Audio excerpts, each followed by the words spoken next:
말씀은 이번 주 생각하는 말씀은 계속 보고 있죠. 갈라디아 5장 22절에서 24절 말씀입니다. 신약성경 309페이지에 있는 갈라디아 5장 22절에서 24절 말씀 교독합니다.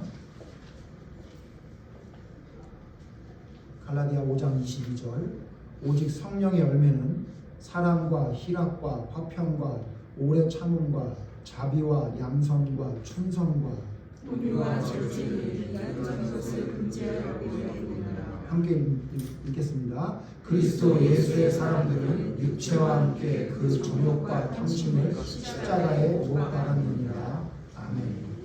잘 보십시오. 우리 계속 열매 맺는 믿음에 대해서 생각해 보고 있는데 그 7번째 시간 성령의 9가지 열매 중에 5번째 열매인 오늘은 자비에 대해서 생각해 보려고 합니다. 우리가 자비라는 말 뜻이 정확히 어떻게 되는지 잘 이해하기 좀 어려울 때가 있죠. 이게 사랑과는 뭐가 다르고 우리가 잘 알고 있는 다른 어떤 하나님의 귀한 비밀의 말씀과 뭐가 다른지를 잘 구분하지 못해서 이걸 원어로 좀 살펴보면요. 오늘 갈라디아 5장에 있는 열매 맺는 믿음에 대해서 생각하는 5번째 열매인 자비는 크레스토테스라고 기록되어 있는데 이것은 뭘로 많이 번역이 되어 있냐면 친절이란 단어로 많이 번역이 되어 있습니다. 친절. 그러니까 지금 이 말씀은 제가 여러 가지 말씀을 통해 생각해 봤더니 이건 친절이라고 이해하시는 것이 훨씬 더 이 성령의 열매를 이해하는 데 도움이 될 것 같습니다. 그래서 이 크레스토테스라는 말은 초대교회 때 이게 그리스도를 의미하는 크리스토스라는 말과 거의 비슷하게 이야기돼서 혼동해서 썼대요. 그러니까 크레스토테스, 그러니까 지금 우리 번역한 친절이라는 말과 그리스도라는 말을 혼동해서 쓸 정도로 함께 사용했던 단어라고 해요. 그래서 이때 당시 그 유행처럼 했던 말이 뭐냐면 너는 그리스도인인데 왜 친절하지 않느냐 이런 말이 돌 정도로 친절이라는 말과 그리스도인이라는 말은 거의 동의어로 사용됐다고 얘기합니다. 그러니까 무슨 얘기냐? 그리스도인은 어떤 특징이 있냐면 친절했다는 거예요. 그래서 이 성령의 9가지 열매 중에 자비를 생각할 때 우리가 이 친절함, 세상 사람들이 우리를 바라볼 때 저 사람 참 친절하다라고 하는 그 의미가 바로 오늘 말씀한 자비라고 생각하시면 될 것 같습니다. 성경에 이 자비라는 단어는 크레스토테스라는 이 지금 친절이란 단어로 번역될 수 있는 이 단어 말고 또 엘레우스라는 단어로 보통 많이 사용하고 있는데요. 이것도 똑같이 자비라고 우리가 지금 성경에서 번역되고 있습니다. 그래서 이 크레스토테스와 엘레우스라는 자비 혹은 친절이라고 할 수 있는 이 단어에서 파생된 말 중에 우리가 잘 아는 말이 뭐냐면 이게 긍휼이란 말입니다.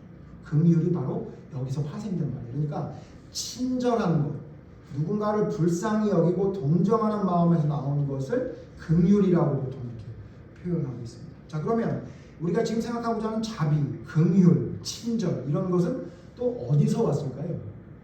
이것은 바로 여러분 설명하지 않아도 여러분 잘 아시겠지만 하나님께로부터 왔죠. 하나님의 본성이 자비로우시다고 성경은 말하고 있습니다. 찾아보죠. 누가복음 6장 보시면 누가복음 6장 35절에 보시면 하나님의 본성 중 자비로우심이 하나님의 본성이라고 성경은 분명히 말하고 있습니다. 누가복음 6장 35절 제가 있습니다. 여러분이 36절 읽어주시면 되겠습니다. 누가복음 6장 35절 오직 너희는 원수를 사랑하고 선대하며 아무것도 바라지 말고 꾸어주라. 그리하면 너희 상이 클 것이요 또 지극히 높으신 이의 아들이 되리니 그는 은혜를 모르는 자와 악한 자에게도 인자하시니라. 36절 같이 읽죠. 시작. 너희 아버지의 자비로우신 같이 너희도 자비로운 자라. 그러니까 원수를 사랑하고 나에게 선대하는 자나 아니면 나를 해하는 자나 모두 상관없이 그에게 친절, 자비라는 걸 친절로 바꾸면 이해하기가 쉽죠. 그에게 친절히 해야 되는 이유는 뭐냐면 하나님이 친절한 분이라는 거예요.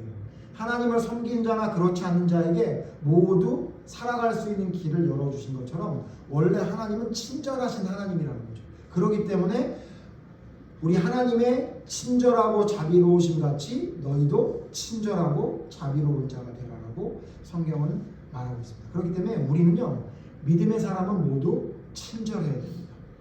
친절한 것을 통해 긍휼한 마음이 나옵니다. 그렇기 때문에 오늘 이 친절에 대해서 좀 생각해 볼 건데요. 자, 성경에 이 친절에 대해서 또 뭐라고 말씀하신 말씀이 있냐면요, 마태복음 5장 7절, 우리가 잘 아는 팔복에 아까 말씀드린 이 친절, 자비에서 파생된 말인 긍휼이라는 말이 나오죠. 마태복음 5장 7절, 다 같이 읽죠. 시작. 긍휼히 여기는 자는 복이 있나니 그들이 긍휼히 여김을 받을 것입니다. 그러니까 이 긍휼, 자비, 친절, 동정, 이런 어떤 인간적인 도덕적인 면에서 누군가를 불쌍히 여기면서 그를 도와주는 것은 하나님께서 나온 거예요. 그러니까 믿음의 사람은 당연히 이래야 되는 거죠. 자, 바꿔 말하면 무슨 얘기죠? 하나님을 믿고 따르는 사람이 친절하지 않다. 하나님을 믿고 따르는 사람이 누군가를 긍휼히 여길 줄 모른다. 그거는 올바른 믿음의 사람이 아니라는 얘기죠.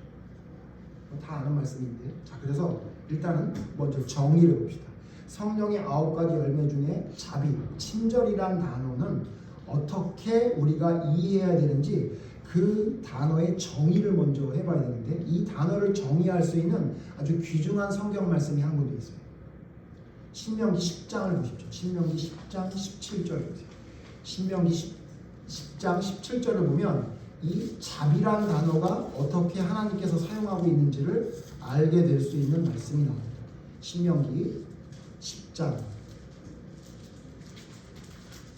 제가 17절 읽겠습니다. 신명기 10장 17절. 너희의 하나님 여호와는 신 가운데 신이시며 주 가운데 주시오 크고 능하시며 두려우신 하나님이시라. 사람을 외모로 보지 아니하시며 뇌물을 받지 아니하시고. 18절 같이 읽죠. 시작. 고아와 바보를 위하여 정의를 행하시며 나그네를 사랑하여 그에게 떡과 옷을 주시나니. 19절 같이 읽죠. 너희는 나그네를 사랑하라. 전에 너희도 애굽 땅에서 나그네 되었습니다. 성경에서 말하는 친절, 자비라는 단어를 생각하면 어떤 말로 성경을 통해서 정의할 수 있느냐? 바로 이 말씀이에요. 무슨 말이죠? 성경적 자비라는 건 뭐냐면요, 고아와 과부, 나그네에게 떡과 옷과 먹을 것을 주는 거예요. 요거를 제가 좀 쉽게 정리를 해보면 이렇습니다. 여러분, 성경에서 말하는 친절, 자비란 뭐냐? 대가를 바라지 않는 친절입니다. 대가를 바라지 않는. 자, 오늘 지금 좀 전에 읽은 신명기 말씀 보세요. 누구에게 사랑하고 누구에게 도움을 주래요? 세 사람이 나와요. 세 부류의 사람. 하나는 뭐죠? 고아. 또 하나는 뭐죠? 과부. 또 하나는 뭐죠? 나그네. 세 명이, 세 사람. 세 부류의 사람. 이 세 부류의 사람 여러분 잘 알지만 한번 살펴봅시다. 고아, 부모가 없는 거예요. 지금도 고아는 살아가기 어렵다고 이야기하지만, 여러분 지금 신명기를 쓸 당시에 고아라고 하면 완전히 사회에서 완전히 저소득층, 아니면 완전히 세상 사회에서는 격리되고 아주 더 이상 비참할 것이 없는 사람이 고아였어요. 부모가 없이는 이 자식을 돌보아주는 무슨 지금 같은 복지 제도가 있을 때가 아니에요. 법적으로 그런 걸 해줄 의무도 없고. 그렇기 때문에 이 고아라고 하는 건 어떤 사람이냐면요, 그 사람을 도와줘봤자 나에게 아무런 대가를 받을 만한 여지가 없는 사람입니다. 두 번째, 과부죠. 뭐 지금은 과부들이 잘 살고 있다고 하지만요, 지금도 많이 힘들다고 하는데요. 여러분, 예수님 당시에도 과부는 불쌍한 사람들이었는데, 지금 이거 신명기 언제죠? 모세 때예요. 그때 과부라고 하면 완전히 사회에서 열외된 사람입니다. 아웃사이더 중에 아웃사이더. 정말로 불쌍한 사람. 여러분, 룻기라는 성경을 보시면 룻기의 어머니 나오미가 집으로 돌아간다고 할 때 며느리를 안 데려가려고 그래요. 왜 그러죠? 과부의 삶이 어떤지 잘 알기 때문에, 과부로서 자기가 돌아가는데 거기에 며느리를 데려간다? 그러면 자기만큼 더 어려운 일을 당할 거라고 생각했기 때문에 안 데려가려고 그래요. 그 정도로 사회에서 천대받거나 도움을 받을 수 없는 존재가 과부예요. 그래서 그 과부들을 위해서 뭘 하래요? 추수할 때 어떻게 하래요? 이삭이 떨어진 걸 줍지 말래잖아요. 여러분, 그거 굉장히 하나님이 선하게 말씀하신 것 같지만 우리 지금으로 말하면 뭐예요? 주워 먹으라고 하잖아요. 주워 먹으라. 뜯어 먹을 수는 없으니까 주워 먹어. 남들이 먹다가 떨어뜨린 거 주워 먹으라고 얘기해요. 예수님 당시에 과부가 쫓아와서 예수님께 부탁했었죠. 수로분에게 여인, 그죠? 그때 예수님 뭐라 그랬어요? 자녀들의 떡을 개에게 던지지 않는다고 그랬잖아요. 그러니까 무슨 얘기냐? 천대받는 사람이에요. 과부에게 도와준다고 과부에게 내가 뭘 도움받을 수 있으라고 생각할 수 있는 상황이 전혀 아니라는 얘기죠. 나그네는 어떤 사람이에요? 우리 동네 사람이 아니에요. 우리나라 사람이 아니에요. 이 사람 도와줘봤자 자기 나라로 가버리면 이 사람 어떻게 만나요? 지금처럼 교통이나 무슨 통신이 있을 때가 아니잖아요. 계좌이체로 집에 가서 붙여주는 것도 아니고. 나그네 도와줘봤자 어떻게 돼요? 나에게 아무런 도움을 못 받는 거예요. 자, 이 말씀을 통해 성경에서 말하는 성령의 9가지 열매 중 자비, 친절이란 단어의 본래 의미를 깨달을 수 있는 거예요. 그게 뭐라고요? 뭐를 바라지 않는 친절이라고요? 대가를 바라지 않는 친절. 그러니까 성경에서 말하는 자비, 친절이라는 건 뭘 말하느냐? 대가를 바라지 않는 거예요. 그러니까 돌려받지 못할 친절을 베푸는 거예요. 돌려받지 못해. 바꿔 말하면 뭐죠? 내가 무엇인가 친절을 베푸는데 대가를 바라고 친절을 베푼다면 그건 성경에서 말하는 자비는 아니라고 얘기해요. 이해되십니까? 내가 누군가를 도와줘요. 여러분 혹시 이런 적 있지 않으세요? 내가 누구를 도와줬는데 내가 어려울 때 그 사람이 날 안 도와주면 기분이 어때요? 기분이 나쁘죠. 그리고 뭐라고 해요? 내가 옛날에 제가 어려울 때 이렇게 도와줬는데 저놈이 내가 어려울 땐 나를 모른다고 하네. 그리고 막 서운해가지고 막 잠도 못 이루고 막 억울해가지고 막 이러잖아요. 그거는 뭐라고요? 성경에서 말하는 친절 자비는 아니라고 해요. 이해되십니까? 여러분이 혹시 누구에게 친절을 베풀었어요? 누군가가 불쌍히 여겨서 그에게 자비를 베풀었어요? 그런데 그에게 무엇인가를 받으려는 마음이 있다면 성경에서 말하는 성령의 열매는 아니라고 해요. 그건 누구도 하는 거죠? 예수님 뭐라 그랬죠? 너를 사랑하는 자, 너의 형제를 사랑하는 자, 그거는 누구도 한대요? 이방인도 세리도 한대요. 그게 무슨 얘기예요? 그거는 돌려받기 위해 너를 사랑하는 자, 네가 돌려받을 수 있는 사람에게 무엇인가 선을 베푸는 건 세상 사람도 다 하는 거라고 얘기한 거예요. 그러므로 성경에서 말하는 친절 자비라는 단어의 원래 본 의미는 뭐냐면 돌려받을 생각을 하지 않고 그를 도와주는 거예요. 여러분이 지금까지 친절했습니까? 여러분의 친절을 한번 돌아보세요. 여러분의 친절이 내가 누구에게가 친절을 베풀었는데 그가 나에게 뭔가 돌려주지 않은 마음이 서운해요? 그러면 성령이 말하는 성령의 열매인 성경이 말하는 친절은 아니에요. 그건 그냥 세리나 이방인들이 하는 보통 평범한 친절을 베푼 거죠. 그래서 진짜 친절은 뭐냐? 진짜 자비를 베푼다는 삶은 뭐냐? 나에게 돌아올 것을 예상하지 않고 그런 것을 기대하지 않고 그런 것을 바라지 않고 베풀어주는 친절이에요. 왜 이렇게 친절을 베풀라고 그랬죠? 베풀어주라고 그랬죠? 신명기 뭐라고 그래요? 너희도 예전에 나그네였다. 그러므로 너와 같이 힘든 사람을 도와주라. 그렇게 성경은 말하고 있는 거예요. 그러면 성경이 말하는 자비, 성경이 말하는 친절이 무엇인지를 우리가 정리했어요. 자, 그렇다면 이 친절을 우리의 삶의 열매를 맺기 위해 우리는 뭘 해야 될까요? 무엇을 바로 세워야 할까요? 두 가지 이야기할 겁니다. 어렵지 않아요, 오늘은. 첫 번째, 여러분이 친절해지기 위해 성경이 말하는 성령의 열매인 친절, 자비를 여러분의 삶에 맺혀지게 하기 위해 첫 번째 여러분이 해야 될 게 뭐냐면요, 말을 친절하게 하십시오. 말을. 여러분의 말을 친절하게 해야 됩니다. 말을 친절하게 하지 않으면서 친절하다고 하는 요즘 츤데레라 그래가지고 이렇게 얘기하는데, 글쎄요, 성경을 제가 이것 때문에 며칠 동안 깊게 생각해봤는데 여러분, 그건 성경적이지 않아요. 그러니까 말은 막 함부로 하면서 사실은 뒤에서 친절을 베풀어준 거, 이거는 차라리 아예 끝까지 불친절한 것보다는 나을 수 있지만, 성경이 말하는 자비, 친절은 뭐라고 했냐면 말을 친절하게 할 줄 아는 사람이 되어야 돼요. 그래서 우리의 말을 통해 어떤 사람이 감동을 받을 수 있는 말을 해요. 제가 이거 잘 못합니다. 제가 원래 어렸을 때는 말을 좀 많이 안 했고, 그리고 제가 마음을 이렇게 열기 전에는 누구에게 말을 하면 좀 이렇게 막 꽂히는 말을 좀 많이, 한마디를 해도 꽂히는 이야기를 많이 했지, 글을 막 이해하고 막 이런 얘기를 잘 못해요. 그래서 여러분, 저랑 전화를 하면 여러분 좀 서운할 때가 많이 있다는 얘기를 제가 자주 들어요. 그쵸? 제가 할 얘기만 하고 그냥 끊죠. 그렇다고 그러더라고요. 그래서 제가 안 그런 줄 알고 제가 통화가 자동 녹음되는 걸 들어봤더니 진짜 그렇더라고요. 제가 얘기한 걸 하고는 끊더라고요. 그래서 나는 저 사람이 왜 나를 이렇게 서운하게 생각하고 그랬더니 제 말투에 문제가 있다는 걸 제가 깨닫게 됐어요. 그래서 최대한 그러지 않으려고 노력하지만 제가 어렸을 때 버릇이 이렇게 들어가지고 참으로 아직도 이 말투가 누군가에게 친절하게 할 수 있는 말을 하는 게 제가 좀 모자란다는 걸 제가 이 말씀을 준비하면서 더 많이 느꼈는데 여러분 어떠십니까? 여러분의 말은 어떤 사람에게 친절하게 하고 있습니까? 그래서 성경을 통해 두 인물을 살펴볼 거예요. 어떤 인물이죠? 말을 친절하게 한 사람하고 또 한 사람 뭐예요? 말을 친절하지 않게 한 사람을 한번 살펴봐서 어떤 것이 성경에서 말하는 진짜 친절인지를 살펴볼 건데요. 먼저 성경에 말을 정말 친절하게 하는 사람이 한 사람 나오는데 그게 누구냐면 요나단입니다. 요나단. 오늘 성경 찾아볼 거예요. 요나단이 얼마나 친절하게 말하는 사람이었는지를 알 수 있는 성경이 있는데 사무엘상 20장에 보면 요나단이 다윗을 향해 얼마나 친절하게 얘기했는지에 대한 이야기가 나옵니다. 여러분 전제를 잃어버리면 안 됩니다. 이 친절의 정의가 뭐였죠? 어떤 게 친절이라고 했죠? 성경에서 말하는 진짜 친절, 자비는 뭐라고요? 대가를 바라지 않는 친절이라는 얘기예요. 자 그러면 이 말도 어떤 말인 거죠? 내가 무엇인가? 대가를 바라지 않고 하는 말이어야 되죠. 거기에 딱 맞는 사람이 있는데 그게 누구냐? 요나단이었어요. 사무엘상 20장 보세요. 사무엘상 20장에 보면 두 사람이 나와요.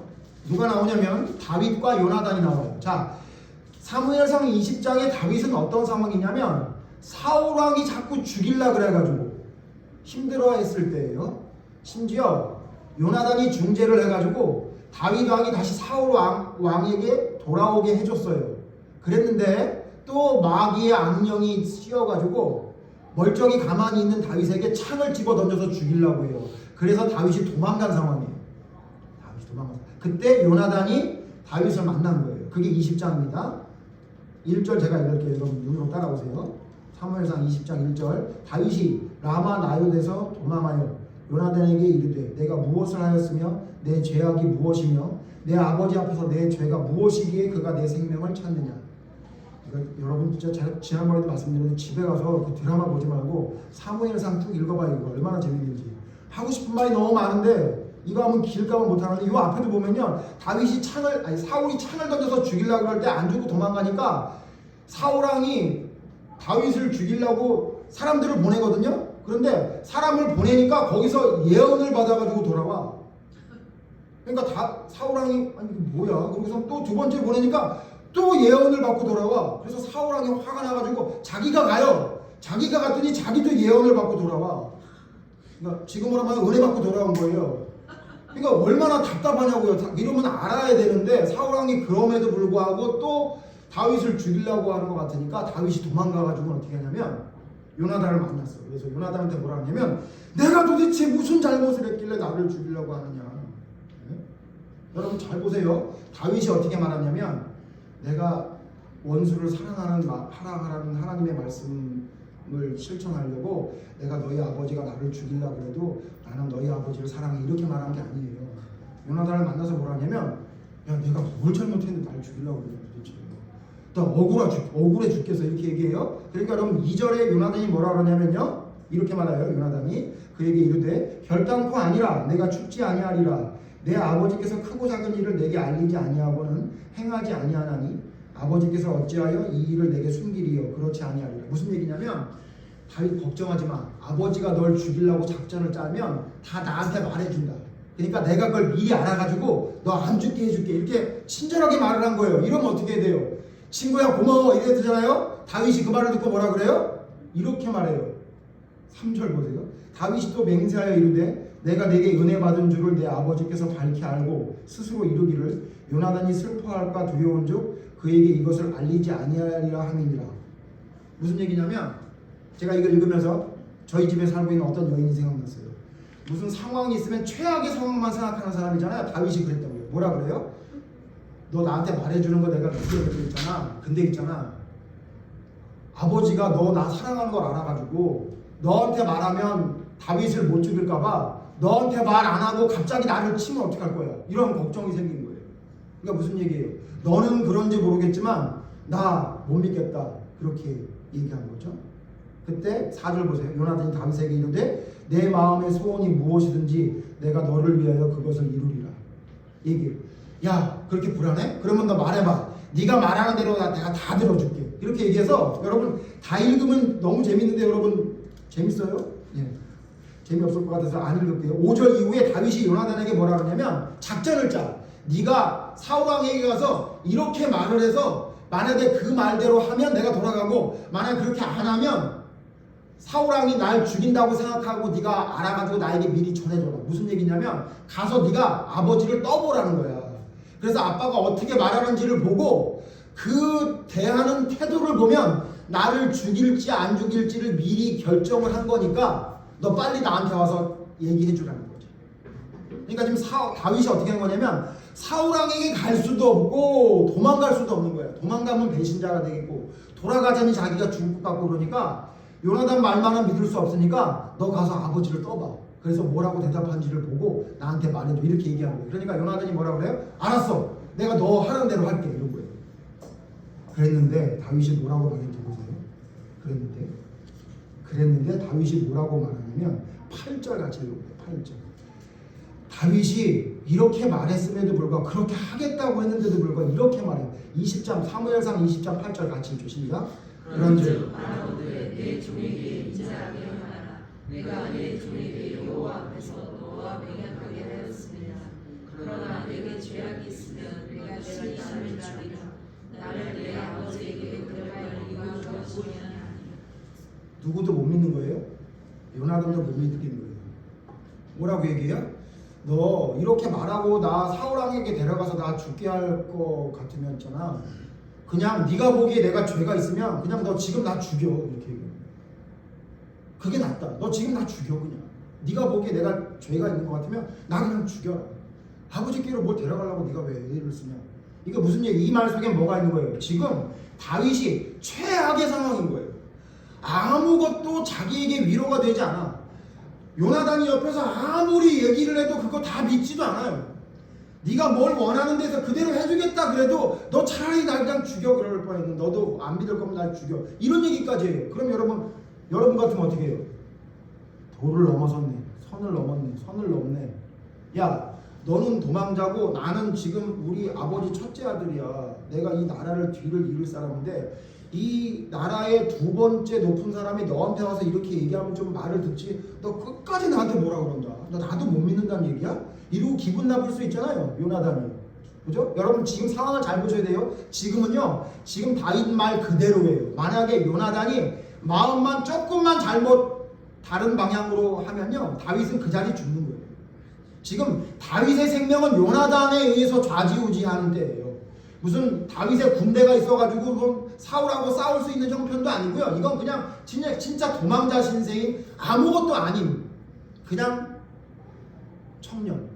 그 다윗이었던 상황에 요나단이 이 말을 듣고 뭐라고 얘기해요? 여러분 보세요. 요나단이 얼마나 친절한지 보세요. 12절 보세요. 12절. 요나단이 다윗에게 이르되 이스라엘의 하나님 여호와께서 증언하시거니와 내가 내일이나 모레 이맘때에 내 아버지를 살펴서 너 다윗에게 대한 의향이 선하면 내가 사람을 보내어 내게 알리지 않겠냐. 알리겠다 그거예요. 그리고 여러분 그 뒤에 보시면요. 너무 놀라운 말을 하는데요. 뭐라고 얘기하면 야 나는 네가 왕이 될 거라고 믿어. 그렇게 얘기해요. 그리고 뭐라고 하냐면요. 요나단이 이렇게 얘기해요. 정말 말도 안 되는 얘기인데요. 14절 보세요. 14절 같이 읽죠. 14절 시작. 너는 내가 사는 날 동안에 여호와의 인자하심을 내게 베풀어서 나를 죽지 않게 할 뿐 아니라 15절 여호와께서 너 다윗의 대적들을 짐에서 다 끊어버리신 때에도 너는 내 인자함을 내 집에 영원히 끊어버리지 말라. 요나단이 뭐라 그러냐면요. 한 술 뜨는 게 아니라 두 술, 세 술, 다섯 술 떴어. 뭐라 그러냐면 다윗 나는 네가 이스라엘의 왕이 될 거라고 믿어. 그래서 내가 너한테 부탁할게. 뭐라고 부탁을 하냐면 네가 왕이 됐을 때 나 너한테 친절하게 했잖아. 나를 좀 불쌍히 여겨다오. 나와 내 집을 구원해줘. 이렇게 얘기해요. 여러분 제가 지금 처음에 뭐라 그랬죠? 말을 친절하게 해야 되는데 이 말이 친절한 건 어떤 친절을 말한다고 그랬죠? 대가를 바랄 수 없는 상황, 대가를 바라지 않는 말을 한다는 얘기예요. 여러분 지금 이 이야기가 우리는 다 시간이 지나서 다윗이 왕이 돼서 실제로 요나단의 아들 이스보셋을 무비보셋을 다윗이 사랑해줬다는 걸 아니까 이게 뭐 예언된 거라고 생각할지 모르지만 이때 당시를 한번 보자고요. 지금 다윗이 도망가게 생겼어. 그리고 막 정신도 지금 막 오락가락하는 것 같고 막 불안해. 근데 요나단이 만났어. 근데 요나단이 이 지금 한심해 보이는 다윗에게 뭐라는지 아세요? 네가 왕이 될 건데 너 나중에 나를 불쌍히 여기다 이렇게 얘기해. 이게 말이 돼요 이게? 아니 지금 도망자 신세인 다윗에게 뭐라 그러냐면 너 나중에 왕이 되거든 나를 좀 불쌍히 여기다고 우리 가족을 이렇게 말합니다. 여러분 이거보다 더 친절한 말이 어디 있어요? 이거보다 더 친절한 말이 어디 있나요? 이 이야기에는 뭐가 담겨 있는 거죠? 너는 반드시 왕이 될 거고 우리 아버지가 너를 죽이려고 하지만 반드시 너를 죽이지 못할 것이고 네가 왕이 되면 이 나라를 통치해서 나를 불쌍히 여겨야 되는 사람이 될 거다라고 지금 다윗을 위로하고 있는 거예요. 이거보다 더 친절한 말이 어디 있나요?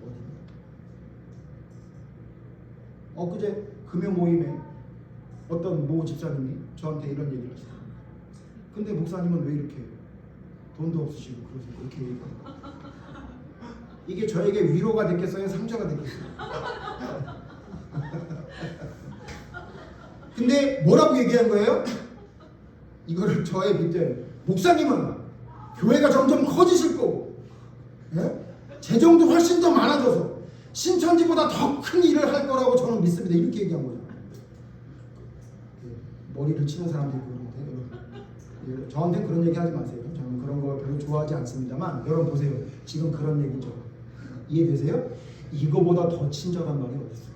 이거보다 더 친절하게 다윗을 위로할 수 있는 말이 어디 있어요? 자, 그러니까 다윗이 그 다음에 어떻게 해요? 평안함을 얻었어요. 그래서 자기 친구를 믿고 기다리게 되고 결국 이 사건을 통해서 다윗이 도망갈 수 있었고 결국 훗날 왕이 될 수 있었죠. 자, 여러분 무슨 얘기예요? 우리가 누구에게 말을 친절하게 한다고 얘기하는 사람들 많이 있어요. 근데 여러분 성경적인 자비로운 친절한 말은 이런 말이에요. 그냥 눈앞에 그냥 듣기 좋은 이빨림 같은 그런 말 정도가 아니라 그의 영혼을 바라보고 그가 하나님 앞에 어떤 사람인지 존재인지를 보고 그를 위해 할 수 있는 말을 하는 것이 성경적인 자비로운 친절한 말이라는 사실입니다. 그러니까 지금 요나단은 뭘 보지 않았어요? 현재의 상황을 보지 않아요. 현재의 다윗의 형편을 보는 게 아니야. 그가 얼마나 하나님께 올바로 서 있는지에 대한 영적인 것을 보는 거죠. 그러니까 지금은 미약할지 모르지만 그는 반드시 하나님이 함께 하실 거고 하나님이 들어 쓰실 거라는 것을 믿고 그에게 할 수 있는 말을 하는 거죠. 우리는 어때요? 우리 이런 말 할 줄 압니까? 우리는 대부분 우리의 말은 어디에 머물러 있죠? 내 눈앞에 머물러 있죠. 내가 눈에 보이는 대로 말합니다. 여러분 생각해 보세요. 여러분 어떠니? 여러분 가족들에게, 여러분 친구들에게, 여러분 주변 사람들에게 여러분 어떻게 얘기합니까? 여러분 눈앞에 보이는 거 갖고 얘기하잖아요. 아유 저것들은 그냥 교회에서도 싸우고 난리네 저것들. 아유 저것들 큰일 났어. 여러분 이렇게 얘기하잖아요. 근데 여러분 우리는 뭘 보죠? 그 아이의 마음을 보죠. 그 아이들의 영적인 상황을 보죠. 그러니까 제가 지금 인간적으로는 저렇게 부족해서 싸울지 모르지만 제 성경 물어보는 거 봐봐. 계시록 물어보고 있고 제 기도 소리 들어봐봐. 지금 당장 눈으로 보기에는 좀 모자라 보일지 모르지만 제 보통 사람 아니야. 이렇게 말하는 게 친절한 말이란 이야기예요. 미안해 태준아 또 얘기했어요. 여러분 여러분의 말은 어떻게 하고 있어요? 여러분 어떤 사람에게 친절한 말 뭐해요? 이런 거 누가 못해요? 아우 좋은 대학 붙었구나. 너 그럴 줄 알았어. 너 진짜 공부 열심히 하더라. 이런 말 누가 못해요? 이런 말 누가 못하냐고요? 그런 말 안 하는 사람이 이상한 사람 아니에요? 예? 아이고 사업 성공할 줄 알았어. 벌써 눈빛이 다르더라고. 그런 말 누가 못합니까? 그게 친절한 말인 줄 알고 있으셨어요? 아니요. 성경에서 말하는 성령의 열매, 친절함, 자비란 뭐냐면요. 그의 지금 상황을 보지 않아요. 그래서 그에게 그렇게 말하지 않아요. 여러분 상황만 보고 얘기했던 사람이 누구예요? 욥의 세 친구 아닙니까? 욥의 세 친구. 그가 말하는 거 그 말 꼬리만 잡고 이야기하고 있어요. 그의 형편을 보고 한심한 네 형편을 봐라. 네가 죄를 졌으니 이런 일을 당한 거 아니냐라고 그에게 비수가 꽂히는 이야기를 하고 있죠. 그러나 여러분 요나단 보세요. 요나단은 어떻게 해요? 지금 상황을 보지 않아요. 그가 지금 이야기한 말이 나에게 기분 나쁜 말을 했는지 그거 보지 않아요. 뭘 봐요? 그의 영혼을 봐요. 그가 얼마나 하나님께 사랑받는 사람인지를 봐요. 그러니까 어떤 말이 나와요? 네가 나를 불쌍히 여겨다. 이런 얘기가 나와요. 여러분 친절합니까? 여러분 친절하게 말합니까? 제가 이 말씀 생각하다가 나는 전혀 친절하지 않는 사람이다. 이런 생각을 더 느껴요. 여러분 성경에서 말하는 자비, 친절은 이런 걸 말하는 거예요.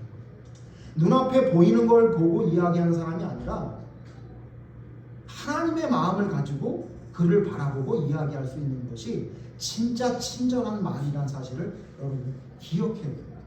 반면에 불친절한 말하는 사람 말한 사람을 하나 보죠. 어떤 사람이죠? 그러면 요거랑 반대니까 눈앞에 놓여있는 상황만 보고 함부로 말하는 사람. 사무엘상 지금 봤던 거 조금 더 넘기면 25장에 나와요. 사무엘상 25장에 잘 아는 사람 하나 나오죠. 나발이 나와요.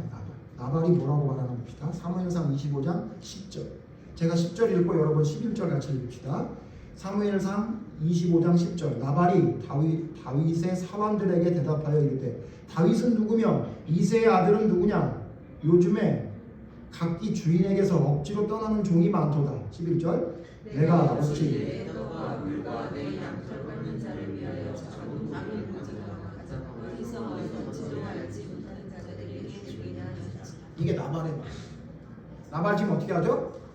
다윗의 지금 상황만 보는 거예요. 다윗이 이런 상황이 어떤 거예요? 다윗이 지금 도망가고 사울왕을 피해서 도망가다가 나발이라는 부잣집 그 근처 어디에서 살면서 나발의 소유를 좀 지켜주면서 거기서 뭐 얻어먹고 있는 거예요. 딱 이거 우리로 말하면 딱 뭐예요? 거지죠. 거지 같은 거예요.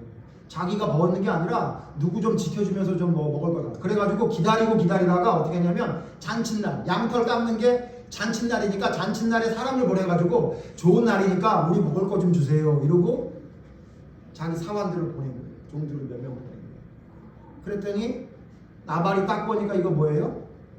이거 다윗의 나부랭이들이냐? 다윗 나부랭이들, 그죠? 속된 말로 집도 절도 없고 바꿔야 돼. 집도 교회도 없고 그냥 떠돌아다니는 그냥 이런 한심한 놈. 그래서 우리 양 요거 좀 지켜주면서 먹을 거 달라고 하는 놈. 그렇게 보인 거죠. 예? 그냥 그 정도예요. 여러분 다윗이 그 정도라고. 그러니까 나발이 뭐라 그래요? 요즘 주인을 떠나가지고 억지로 뭐 잘난 체하고 돌아다니는 놈이 있나 본데 그 놈이 아주 그냥 그 놈이 여기 또 왔네 이렇게 얘기한 거예요. 다윗을 완전히 지금 현재의 상황에 처해 있는 것을 정확하게 그냥 얘기해 주는 거예요. 맞잖아요, 여러분. 주인에게서 억지로 떠나는 종이 많도다. 맞죠? 억지로 떠났잖아요. 그리고 어떻게 해요? 어디서 왔는지도 알지 못하는 자들에게 내가 먹을 걸 왜 주겠냐 이렇게 얘기해요. 여러분 이거 세상 사람들이 이렇게 얘기하죠. 여러분 이걸 경험하고 싶으면 태준이 집 나가다가 어떤 집 띵동 누른 다음에 죄송한데 저 밥 한 그릇만 주세요 이렇게 해보세요. 그럼 뭐라 그래요? 딴 데 가봐라 이렇게 얘기해요. 왜 그래요? 누군지 알지도 못하고 누가 밥 달라면 그걸 줄 사람이 어딨냐. 세상 사람들은 뭐라 그러냐면 사람 조심하라 그래요. 그 사람이 어떻게 될지 모른다 그러고 조심하고 너무 가깝게 두지 말라 그래요. 아무도 믿지 말라 그래요. 여러분 그건 친절이 아니에요. 나발이 이렇게 얘기하죠. 여러분 잘 아시죠? 이것 때문에 결국 나발이 죽죠. 죽어요. 죽이려고 했는데 부인 아비가일이 막아서 죽음은 면했지만 잠자고 일어나서 그 얘기를 듣고는 갑자기 겁이 나가지고 심장마비로 죽은 것 같이 보여요. 이렇게 죽잖아요. 여러분 불친절한 말은요 하나님의 영광을 가리우는 이야기예요. 저도 제 삶을 돌아봤거든요. 제가 얼마나 불친절하다는 말을 많이 했나? 제가 더 많이 깨닫게 됐어요. 얼마나. 그래서 제가 저희 손님들한테 이제 좀 더 친절해지려고 노력을 좀 더 하려고. 제가 얼마나 장사를 한다 그러면서 불친절하게 말했는지를 제가 점점 더 느끼게 되더라고요. 재밌는 얘기 하나 예를 들어드리면, 아 이거 어디 가면 싼데? 그렇게 얘기를 하면요, 저는요 뭐라고 얘기하냐면 거기 가서 사시죠 이렇게 얘기해요. 거기까지는 그래도 제가 좀 친절한 것 같아요. 손님 거기 가서 사시면 거기로 가시면 될 것 같은데, 아 그게 아니라 여기 왔는데 여기서 살려고 그러니까 어디서 얼마에 파니까 얼마에 달라고 이렇게 얘기하면 제가 뭐라고 얘기하면 되세요? 동대문 청평화 지하 나의 24호에 가면요 10장 이상 사시면 지금의 반값에 사실 수 있으세요. 거기 가서 사세요 이렇게 얘기해요. 그럼 이 사람이 헐 대신 깔별로 사셔야 될 거예요. 낱장은 안 파는 겁니다. 제 동해상 가르쳐 드리는 거예요. 거기 가세요. 어떻게 전화번호 알려드릴까요? 이래요. 그러면요 가요. 그리고 그 다음부터는 절대 깎는 소리 안 해요. 무조건 시키는 대로 사거든요. 제가 이거를 되게 잘하는 줄 알았어요. 근데 제가 보고 성경 말씀 보니까 아 이거 불친절. 불친절하다. 그죠? 근데 그 사람이 만약에 오늘 예배 드리는데 뒷문을 열고 딱 들어와 보세요. 그럼 제가 지금 얼음이 되지 않겠어요? 그때 깎아줄 걸 됐네 이런 마음 들지 않겠어요? 보세요. 불친절한 거죠. 여러분 우리는요 지금 현재 놓여있는 상황만 보고 너무 말을 내 기분이나 감정대로 많이 말할 때가 있어요. 여러분 이건 친절한 거 아니에요. 이거는 성경에서 말하는 친절, 자비 그런 말이 아니에요. 여러분 우리 말을 고쳐야 돼요. 우리의 말이 친절한 말이 될 수 있도록 우리가 노력해야 됩니다. 그게 성경에서 말하는 성령의 열매, 친절의 열매를 맺을 수 있는 방법이에요. 여러분 말 주의하셔야 돼요. 두 번째, 말만 주의하면 되나? 아니죠. 말에서 시작되지만 결국 어떻게 되냐면요. 두 번째, 여러분 뭘 주의하셔야 되냐면 뭘 해야 되냐면요. 삶을 친절하게 해요. 삶. 물론 말을 잘못하게 되면 그 다음에 친절하지 않게 되기 때문에 말이 시작이가 굉장히 중요하죠. 그런데 여러분 더 중요한 건 뭐냐면요. 우리의 삶이 친절해야 돼요. 우리의 삶이. 기억하시죠? 누가복음 10장에 보면 읽진 않겠습니다. 여러분 잘 아시죠? 율법교사가 예수님을 찾아와요. 그래서 뭐라고 물어봐요? 어떻게 해야 영생을 얻을 수 있겠습니까? 라고 물어봐요. 예수님 뭐라고 그래요? 너 어떻게 배웠니? 이렇게 물어봐요. 그러니까 100점짜리 대답을 하죠. 하나님을 사랑하고 이웃을 내 몸처럼 사랑하라 그랬습니다. 오케이. 그대로 해라. 그러면 구원을 얻으리라. 이렇게 얘기해요. 그랬더니 이 율법교사가 뭐라 그래요? 자기를 의롭게 여기려고 뭐라 그래요? 그러면 누가 이웃입니까? 이렇게 물어보죠. 누가복음에. 그랬더니 예수님이 그 물음에 대답을 하려고 그 교만한 율법교사를 책망을 하고 들었던 얘가 여러분 잘 아는 착한 사마리아인의 비유예요. 그리고 뭐라고 얘기해요? 이 셋 중에 누가 그 강도 만난 자의 이웃이냐 물어보죠. 기억하시죠? 그때 그 율법교사가 뭐라고 대답하죠? 찾아봐요.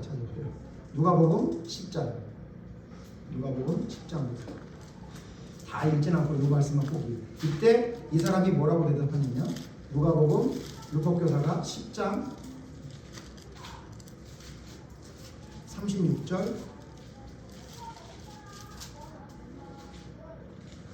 제가 읽을게요. 여러분 37절 읽으세요. 내 생각에는 이 세 사람 중에 누가 강도 맞는 자의 이웃이 되겠느냐. 30절 시작. 이르되 자비를 베푼 자입니다.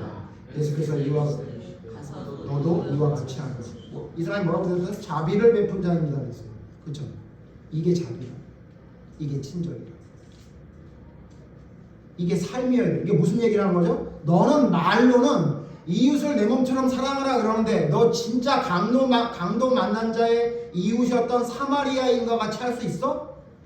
너 말만 하는 거지. 너 그거는 자비가 아니야. 너도 가서 이와 같이 하라. 이렇게. 여러분 우리가 이 율법교사랑 비슷하지 않아요? 우리 잘 알아요. 이럴 땐 어떻게 해야 되고 저럴 땐 어떻게 해야 되는지 너무 잘 알고 있죠. 근데 실제적인 삶에 그런 상황이 있을 때 우리가 그렇게 합니까? 안 하잖아요. 우리 안 하고 뭐라 그래요? 이런 상황 탓하죠. 이래서 안 됐고 저래서 안 됐고. 근데 성경에는 뭐라고 말해요?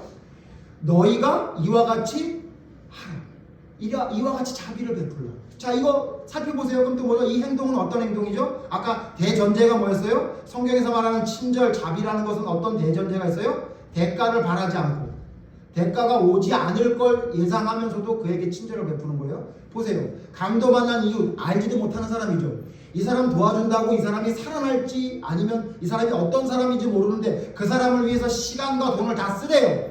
그게 진짜 자비라고 얘기하는 거잖아요. 무슨 얘기죠? 돌려받을 생각 전혀 안 하는 거예요. 그냥 어렵고 힘든 사람을 보면 도와주는 거예요. 그러니까 이게 무슨 얘기냐면 항상 친절이 삶에 배어 있어라 그 얘기예요. 어떤 상황에도 너가 친절을 베풀 수 있는 준비를 하는 삶을 살아가는 사람이 되라. 말만 하지 말고 행동으로 옮길 뿐만 아니라 그 행동이 삶이 되어야 된다 그 얘기예요. 제가 아주 이거 비슷한 경험을 한 적이 한 번 있어요. 예전에 식당을 할 때 어떤 할머니가 오셔가지고 저한테 부탁을 해요. 뭔 부탁을 하냐면 박스 같은 거 나오면 아니면 이런 막 여러 가지 재활용할 거, 통 같은 거 뭐 이런 게 나오면 그걸 좀 모아서 자기를 주면 안 되겠냐고 이렇게 말씀하시더라고요. 근데 제가 이분을 왜 주의 깊게 봤냐면 너무 할머니가 예의 있게 말씀하셔요. 그러니까 제가 느끼게 된 뭐냐면 이분이 정말 폐지를 줍는 분이 맞나 이럴 정도로 너무 예의 있고 고상하게 말씀을 하시더라고요.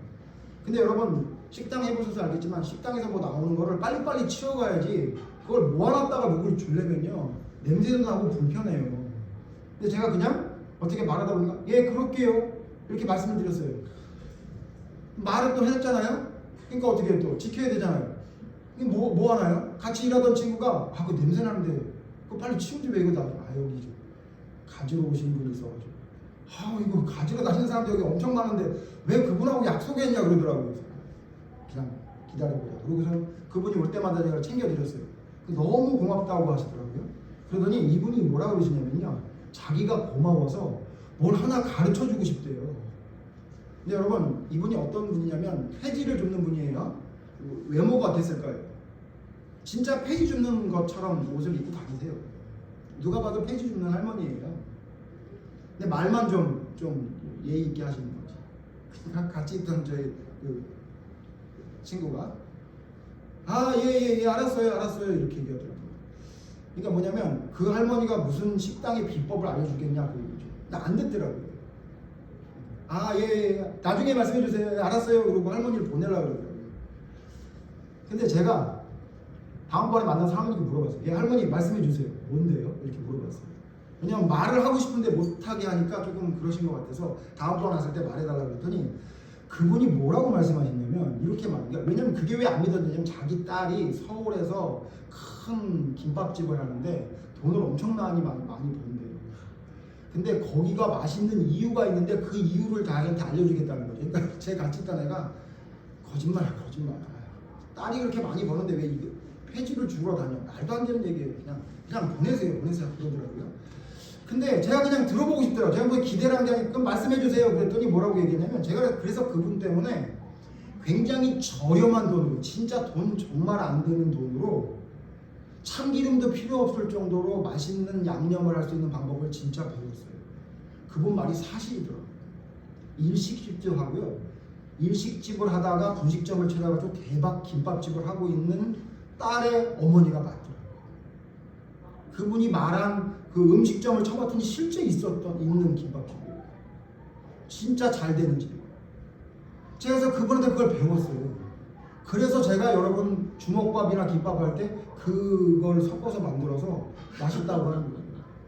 제 동생이 김밥집을 할 때 그걸 가르쳐 줬더니 손님들이 그런데요. 그 양념을 그걸 넣지 않은 것과 넣는 게 맛이 정말 다르다고 그렇게 얘기해서 한때 히트를 쳤었어요. 제가 이 말씀을 왜 드리냐면 정말 말도 안 되죠. 폐지를 줍는 할머니가 자기 딸이 서울에서 맛집이라 돈을 많이 버는데 그 비법을 알려주겠다 그러면 여러분 그 말을 고지고대로 듣습니까? 안 듣습니까? 안 듣죠. 그걸 들을 사람이 어디 있어요. 저도 기대해서 들은 게 아니에요. 그냥 말을 못하게 막은 게 죄송해서 한번 말이나 해보세요 그랬던 거예요. 무슨 말씀인지 이해되세요? 친절은 우리의 삶에 배어 있어야 돼요. 누구에게가 대가를 받으려고 하지 않았지만 그를 무시하지 않고 계속 친절을 베푸는 거예요. 그때 무슨 일이 일어나요. 그때 어떤 역사가 일어나는 거예요. 여러분 삶 속에 여러분이 친절하지 않음으로 인해서 여러분에게 있을 기적을 여러분이 발로 찬 적이 많다는 사실을 기억해야 됩니다. 하나님은 여러분이 친절할 때 놀라운 하나님의 일들을 보여주세요. 그럼 여러분 행동으로 이렇게 친절하게 했던 사람을 하나 살펴봐야 될 거예요. 시간이 많이 지났어요. 누구죠? 이게 다윗이에요. 네?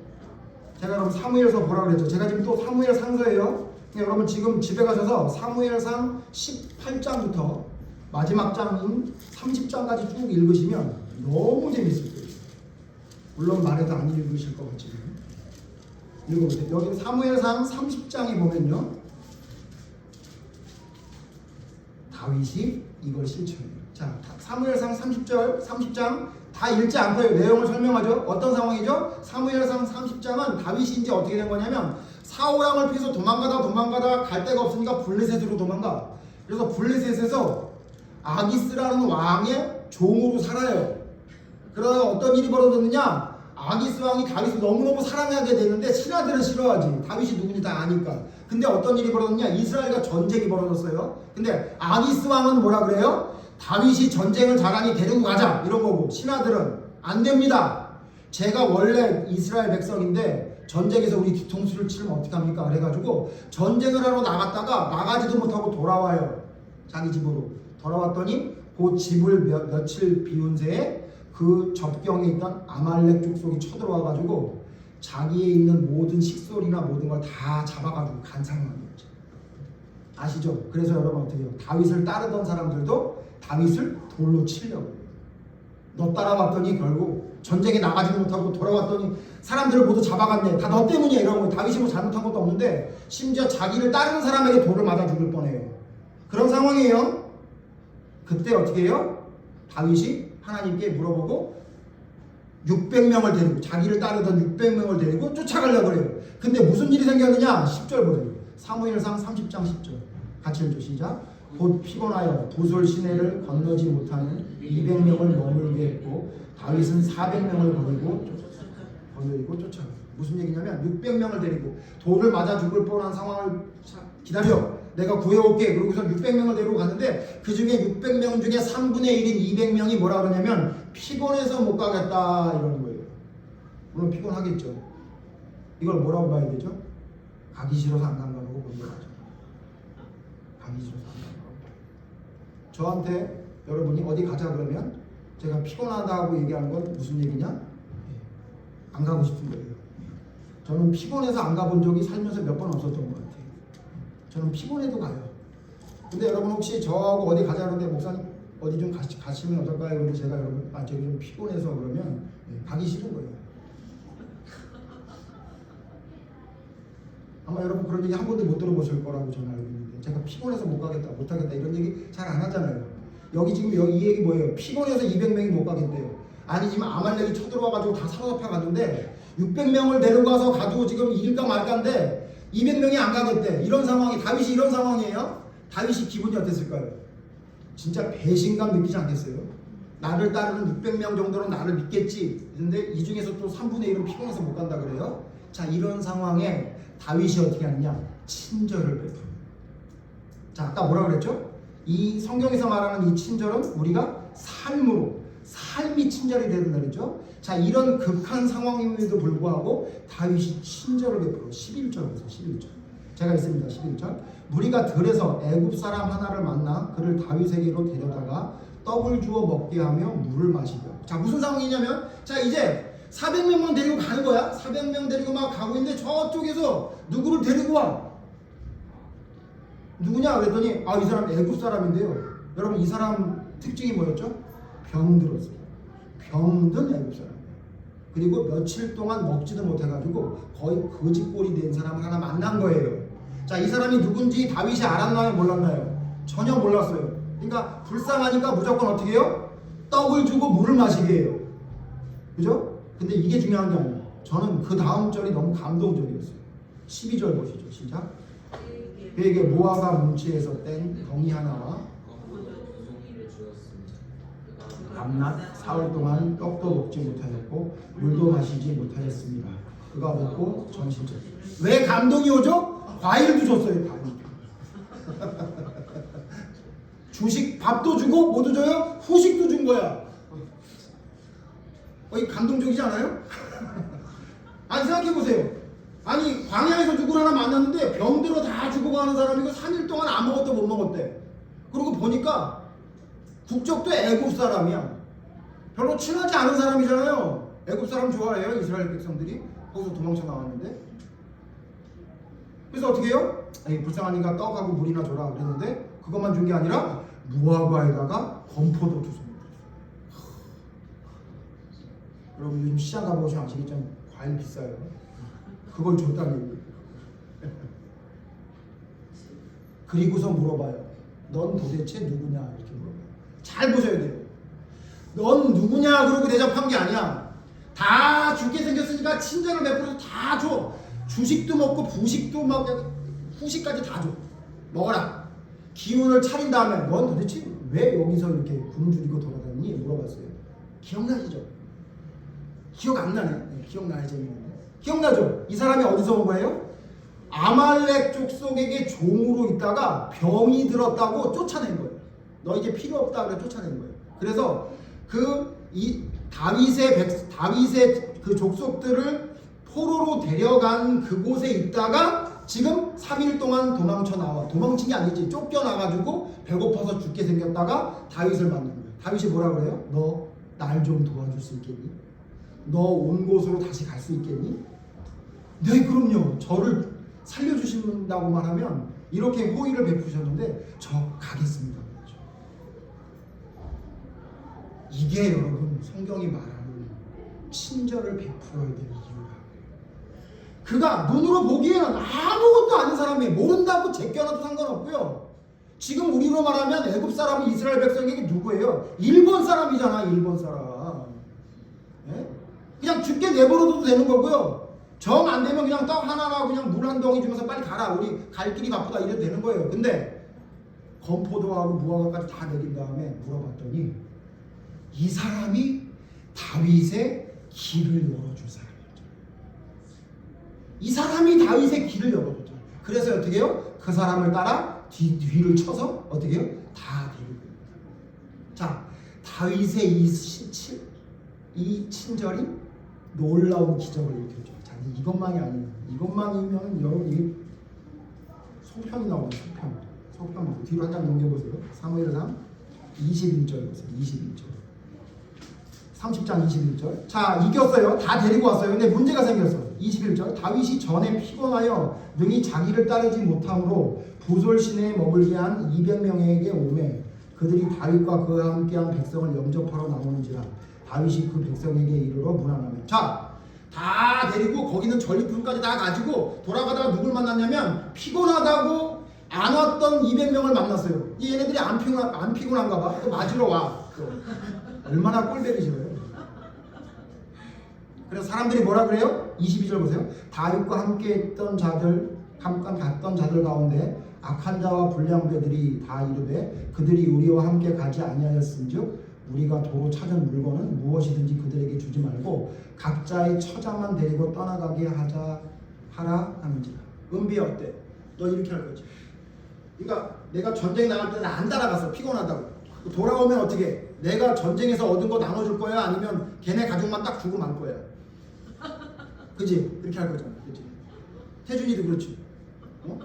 누나 안 따라왔는데 왜 누나까지 줘? 자기가 피곤하다고 안 하는데 이건 내가 가지고 온 건데 내 거지. 이거는 안 줄 거잖아. 그죠? 맞아요. 우리 태준이 은비만 얘기하는 게 우리 그렇잖아요. 전쟁에 목숨 걸고 가가지고 거기서 전리품을 챙겼는데 어떻게 하냐면 니네 안 따라왔지. 피곤하다고. 야, 우리는 안 피곤하냐? 너만 피곤해? 그러니까 어떻게 하냐면 니네 전리품은 못 나눠주고 니네 가족은 돌려줄게. 이러면 되잖아요. 이게 틀린 말이에요? 맞는 말이죠. 이게 다윗이 뭐라 그래요? 그렇게 하도록 해라. 그래서 본보기를 보여줘라. 저놈의 자식들. 이렇게 안 하고 23절 같이 읽어요. 시작. 다윗이 이르되 나의 형제들아 여호와께서 우리를 보호하시고 우리를 치러 온 군대를 우리 손에 넘기셨은즉 그가 우리에게 주신 것을 너희가 이같이 못하리라. 다윗이 뭐라 그랬어요? 이거 우리가 얻은 거 아니야. 하나님이 얻게 해주신 거예요. 너희 봤지? 애굽 사람 우리가 만나가지고 그 사람을 통해서 전쟁을 이겼잖아. 우리가 이긴 거 아니야. 그러니까 어떻게 할 거냐면 똑같이 다 하는 거야. 똑같이. 참가했던 안 했던 하나님이 함께 하신 거기 때문에 2분의 1도 아니야. 똑같이 다 나누겠다. 이렇게 다윗이 이야기합니다. 그래서 이게 25절 오늘날까지 율례와 균례로 삼았더라. 여러분, 다윗이 이렇게 친절 자비를 베풀었더니, 그러니까 그 이후에 이스라엘 백성 모두가 다윗을 성군으로 모시게 됩니다. 성경에서 말하는 친절이 뭐라고요? 말을 친절하게 하고 우리의 삶이 친절하게 된다는 거예요. 근데 그 친절은 어떤 거라고요? 대가를 바라지 않는 거예요. 지금 눈앞의 상황을 보지 않는 거예요. 저 사람을 도와준다고 나에게 무슨 도움이 될까? 저 사람을 도와줘봤자 나에게 무슨 이득이 될까? 이런 거 하나도 따지지 않는 거예요. 그리고 어떻게 하는 거예요? 그냥 친절을 베푸는 거예요. 그랬더니 어떤 일이 벌어져요? 기적이 일어나는 거예요. 여러분 삶 속에 기적이 왜 안 일어나는지 아세요? 여러분 친절하지 않아서 그래요. 저도 이제부터 하나님의 기적을 내 삶에 이루기 위해 친절하려고 노력을 할 겁니다. 친절.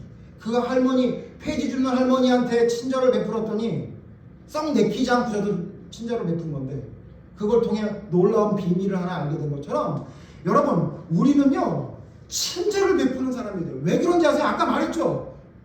우리도 나그네였잖아요. 우리도 아무것도 아니었잖아요. 우리를 선택해 주신 거 하나님이 하신 거 아니에요. 근데 우리가 누구를 옳다 그르다고 분별할 수 있겠냐고. 이거를 전문 용어로 뭐라 그래요? 동병상련.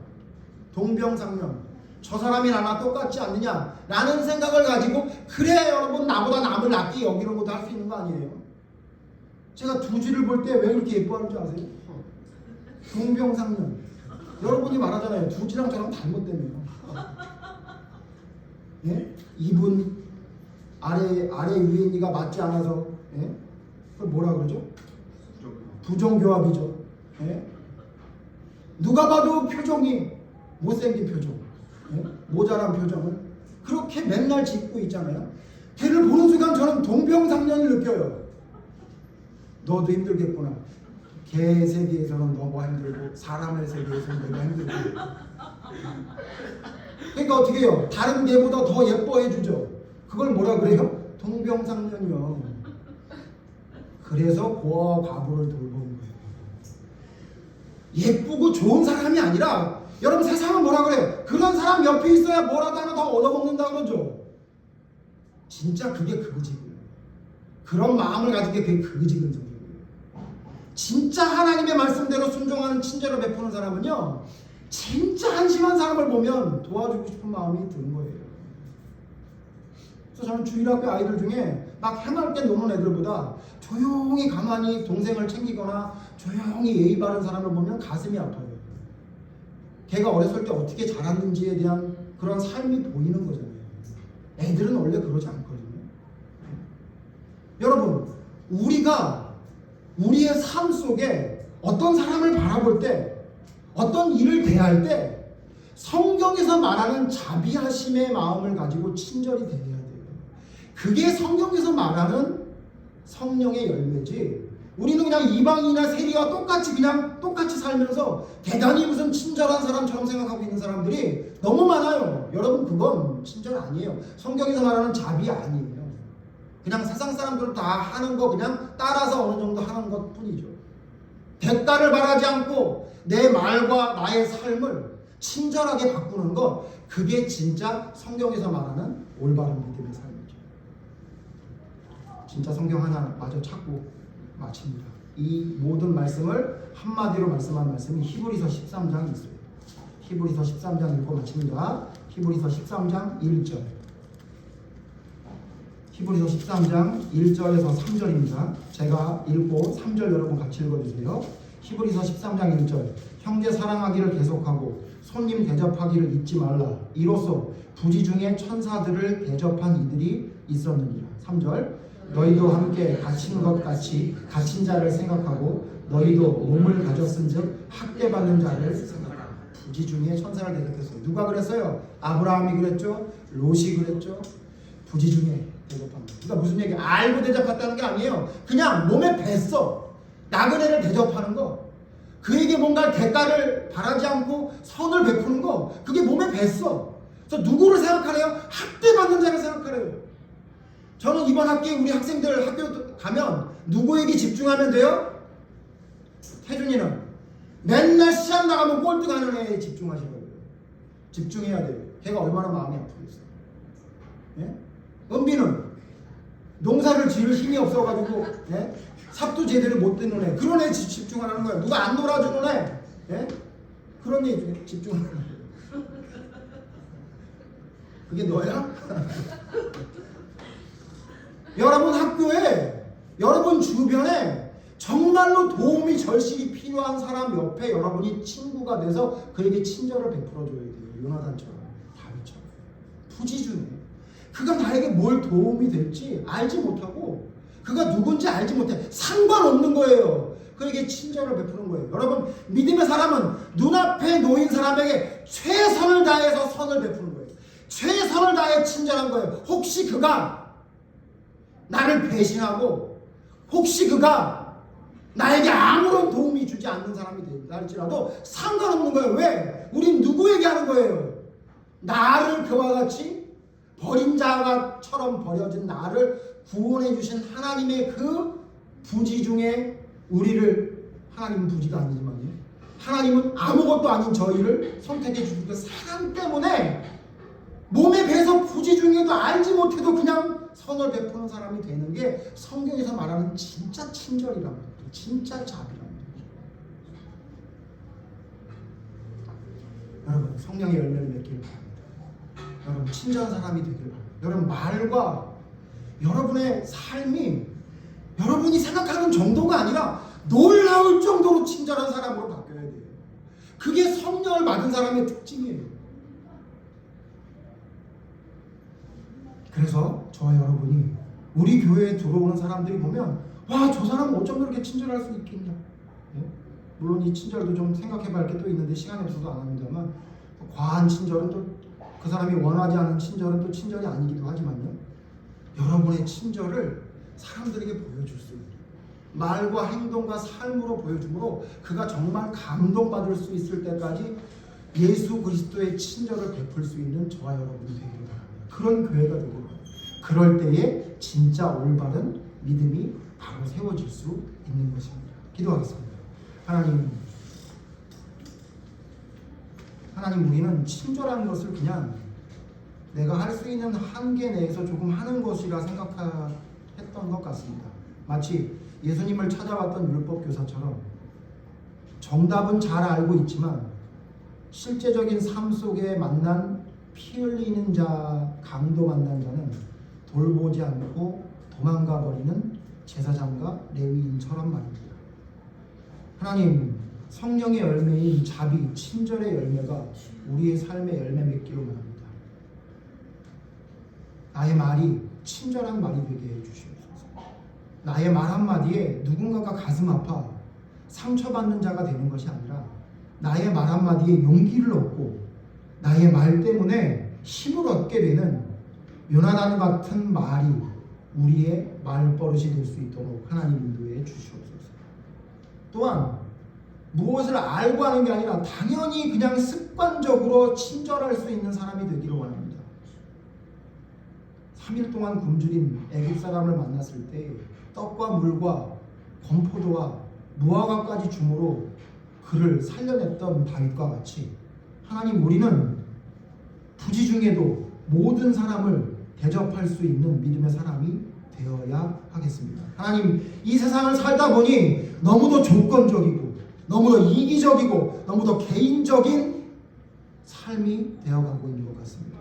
하나님, 이 시간 하나님의 말씀 가운데 잘못된 모든 것들을 바로잡을 수 있는 결단이 있게 하시고 우리의 말과 행동과 삶이 주님의 그 높은 사랑하심과 친절을 나타낼 수 있는 주의 자비하심과 같은 자비하심이 우리의 삶에 나타날 수 있는 믿음의 사람이 될 수 있도록 하나님 인도해 주시옵소서. 그와 같은 올바른 친절이 삶에 나타날 때에 진정 성령의 열매가 우리의 삶에 나타남을 사람들에게 보여줄 수 있는 믿음의 사람으로 서게 될 줄로 믿습니다. 나의 잘못된 것 하나하나 찾아주셔서 바로 세울 수 있는 믿음의 결단과 힘이 주님 말씀을 통해 공급받을 수 있도록 성령님 저희와 함께하여 주시옵소서. 날로 친절해지며 날로 자비로운 하나님을 닮아가는 믿음의 사람이 모두 되기를 간절히 바라오며 예수님 이름으로 기도드립니다. 아멘.